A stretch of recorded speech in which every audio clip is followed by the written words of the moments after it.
I know it's cold, and I would rather have been in my bed also, just under the covers, nice and warm and toasty. But I want to thank you guys for making the effort to be here tonight. I want to send out a shout out to my friends in Brooklyn, New York. I want to send out a shout to my friends in Staten Island. Welcome to Living a Godly Life. And we opened up last week and we said that we as young adults, well, not me, you guys, as young adults, and you're living a life where you're not being guided anymore, but you haven't had enough life experience to be able to make these decisions that alter your life. So here you are in the middle, and you're asking yourself, how in the world can I live this godly life in a world that is just full of sin and bumps in the road and bad things? How in the world can I live a godly life? Or how can you expect me to live a godly life when I haven't had to practice? You know, all you've done for me is guide me as a youngster. And now, as an adult, welcome guys. Hello, hello. Come on, we're live. Okay. So come on in. Come on in. So now we're no longer those young people where we have the adults guiding us, and we're not the old experienced Christian where we think we have it all together. We're in that middle of the road where we need some help. Well, that's where I'm hoping that this program takes us, where when it's time to make the decision, we are able to make that decision, and that decision is to honor God. So today, we're going to start officially, because last Thursday was kind of like an introduction. We're going to start our first series of classes. It's going to be about 3 weeks, 3 Thursdays, guys, because it's a little long, and the Bible has a lot to say about it. So we're entitling this, The Danger of Being Inconsistent. We make promises. We say we're going to do a certain thing, and we don't do it. And we reason with each other, and we say, they'll understand. You know, they know that I'm busy. They know that I have a life. I have other things to do. So, and we try to reason with that, yet that inconsistency is dangerous. I want to read something to you guys, and then I'm going to ask you, I'm going to give you a name, and this is going to blow your mind. I mean, it's going to blow your mind when I read this insert from a book that a man wrote. And I'm going to give you his name. Maybe nobody here will know. Maybe somebody will.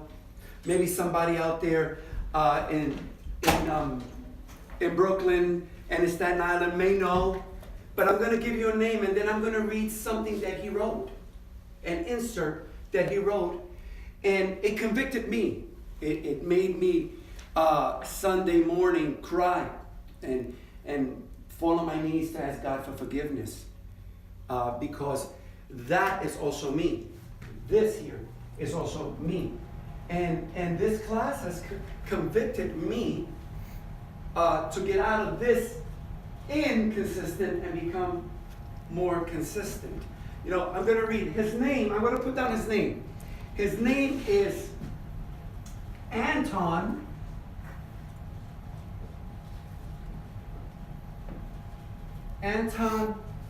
LaVey. Does anybody know who that man is? Anton LaVey. Okay. That's anybody else know? Okay, I'm going to read an insert of Anton LaVey, and then I'm going to let you know who he is. Or I'm going to have Brother Zach tell you who he is.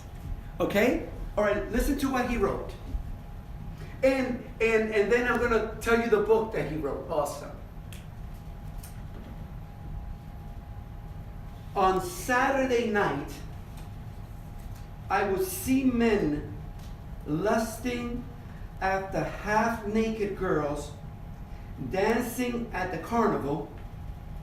And on Sunday morning, when I was playing the organ for the 10th show evangelist at the other side of the carnival lot, I would see these same men sitting in the pews with their wives and children, asking God to forgive them and purge them of their carnal desires.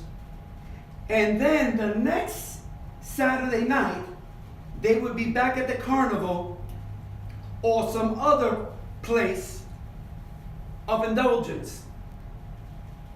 I knew then that the Christian church thrives on hypocrisy and that men's carnal nature will out. Now, this man here says that he would be playing his piano at a carnival. And then on Sunday, and when he was there playing it, he would see men lusting over women, acting inappropriate. And then Sunday morning, he would see these same people asking God to forgive them and to forgive their sin and purge them from their carnal desires. Yet then on Saturday, he would see them again doing the same thing.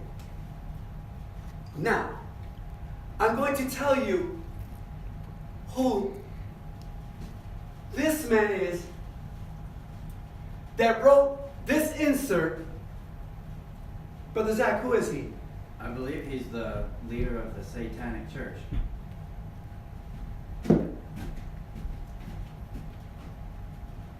Anton LaVey is the grand high exalted mystic ruler of the Satanic Church.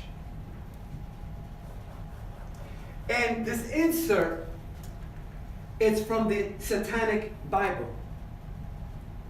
Now, here is a Christian man that started as a Christian, playing his piano at a church. Yet he saw the inconsistency of the Christian people. And he said, if the Christian people or the Christian God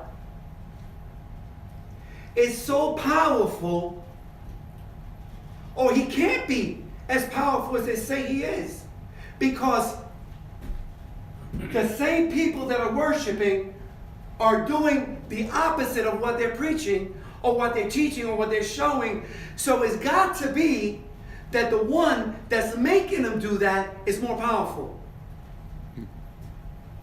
So because of our inconsistency, because of living one life and living another, speaking one thing and doing the other, because of our inconsistency in God, the Satanic Church was birthed.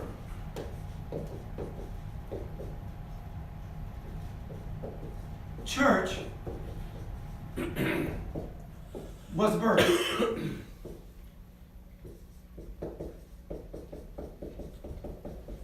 That's sad. Our inconsistency has made us lose our reputation. And we say, check this out, guys. We say that we live by what? Faith. Come on. Faith. By what? Faith. We live by faith. Right? So now, what is faith? What is faith? Faith is trust, right? We trust in something, So because we trust on this thing, we live for this thing. We breathe this thing. We speak this thing. We become this thing. It becomes our life. This thing becomes our life. So because we trust in God, our faith, we say we live by faith. But our actions doesn't say that. So listen, guys, I want to be clear with you guys. I can have all the faith in the world and not demonstrate it. But my consistency will show my faith. My consistency will show my faith. I trust in this God. I'm going to live for this God. I am going to be faithful to this God in a consistent way because I trust this God. We can't. It's impossible. It's impossible to say that we have trust in this God and we don't do anything, or we are inconsistent to what this God represents. It's impossible. It's an oxymoron. It's saying I'm honey, baby girl, I trust you. I'm loyal to you. I believe in you. All I want to do is breathe you. But I got my side piece here. There's something wrong. There's something inconsistent there. So we're going to discuss the dangers of being inconsistent so this doesn't happen again. So another Christian, another brother, and I'm not saying it's going to be this drastic where they're going to build another shrine or nothing, but the one that looks at you every day and says, I'm a Christian. I belong to the St. Cloud altar, or I belong to the kingdom of God, and I hold the fact that I'm a Christian with honor, with a badge of honor.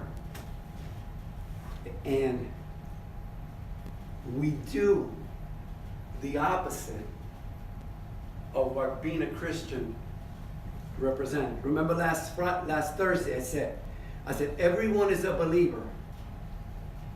James said that even the demons believe and they tremble. Everybody's a believer. Everybody. Everybody believes in something. But to be a Christian is to say that I trust Him and I am going to be consistent with what He represents. That's what being a Christian is. We cannot, before, and I'm going to point fingers at me, okay? Because for some reason teachers believe that they're going to hide, and point everything at you guys. But I remember several years ago, I've been a Christian, forget it, and I remember one person told me, if you are what a Christian is, I'm going to stay on this side. And I'll take my chances with a God that's going to have mercy on me because you were the only example I had as a Christian and you suck. When that was said to me, I said, wow. That person did not want what I had.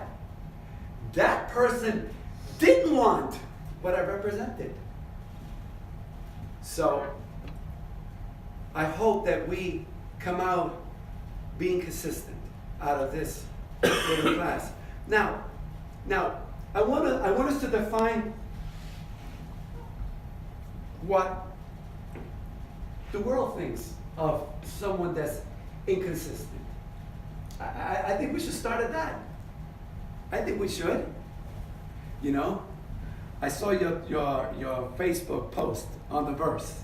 Good job. Means he was reading and he was studying it. Good job. We want to see what the world thinks. And check this out. Check this out. This is what's so interesting. I want to know what a world that says this. If it feels good, do it. I want to know what a world that says as long as it's not hurting anyone, it's okay. I want to know what the world that says everything is good in moderation. I want to know the world that thinks this way, what they think of inconsistency. See, because we serve a holy God, and later on we're going to get to what He thinks. But I'm interested in a world that defines their lives in this manner, what they think of inconsistency. I just went to a regular dictionary, just any run-of-the-mill dictionary, and I got a few definitions of what? One, doesn't follow through.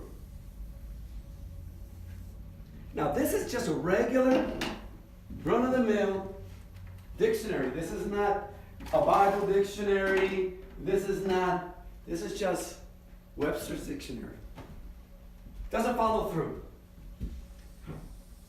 Now, when you hear that word doesn't follow through, what do we mean? What comes into your mind? What comes into your mind, guys? Come on, Billy. When you hear doesn't follow through. You don't finish. You know, you start, but you don't finish. Don't keep your word. Can't count on. Okay, that was one. It wasn't there. Okay, you're good. Right, doesn't finish what he starts. Undependable. Undependable.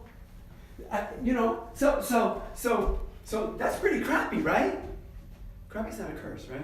Okay, that's pretty crappy, right? Okay, now number 2. Illogical in thought.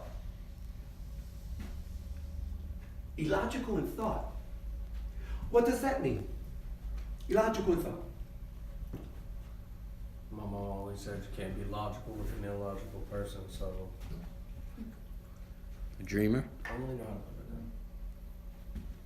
Somebody. Your thoughts are scattered. Right. Scatterbrained. There you go. Mhm. Perfect. That's perfect.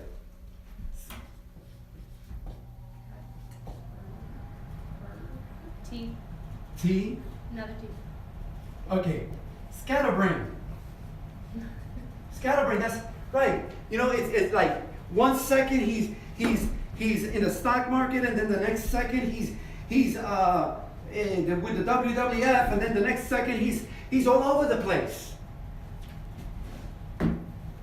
Not compatible with another fact. That's the one. When I read that, I said, whoa. Not compatible with another fact.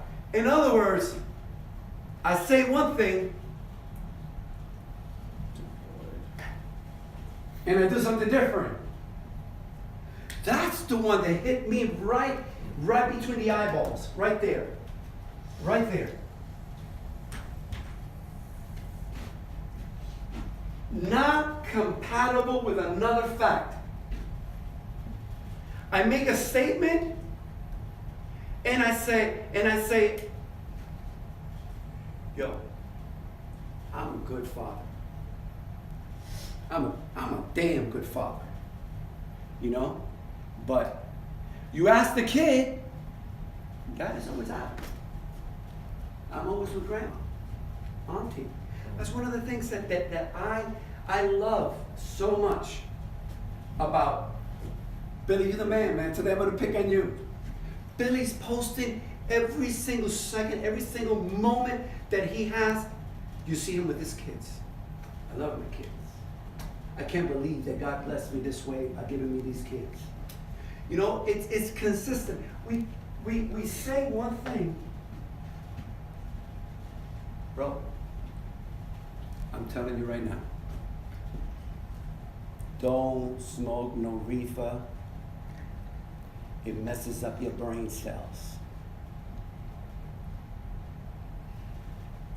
You promise me you're not gonna smoke no reefer, bro. Hey, what's up, son? You know, yo, light up, bro. Don't worry about it, man. Come here. Let me just one talk, man. One talk more. This is what I'm saying. It's better that you keep your mouth shut than say something, make a fact, and don't let your actions